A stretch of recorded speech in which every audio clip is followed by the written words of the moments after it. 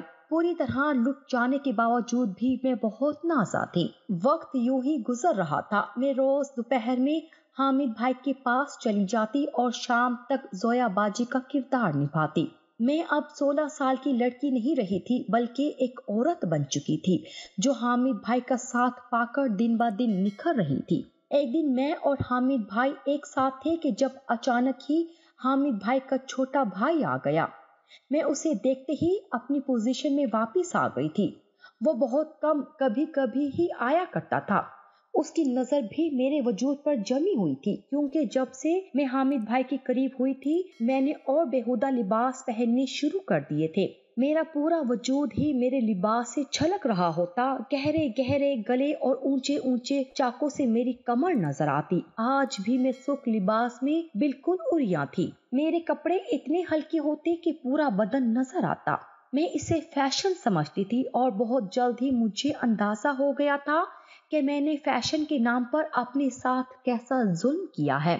حامد بھائی کے بھائی نے مجھے کچھ اور دیر بیٹھنے کے لیے کہا لیکن میں اس کے سامنے بیٹھنا مناسب نہیں سمجھتی تھی۔ دن یوں ہی گزر رہے تھے اور ایسے میں ایک دن ہمیں پتہ چلا کہ ہمارے دور کے کسی رشتہ داروں میں انتقال ہو گیا ہے۔ اماں ابا صبح ہی جنازہ کے لیے نکل گئے اور بارش شروع ہو گئی۔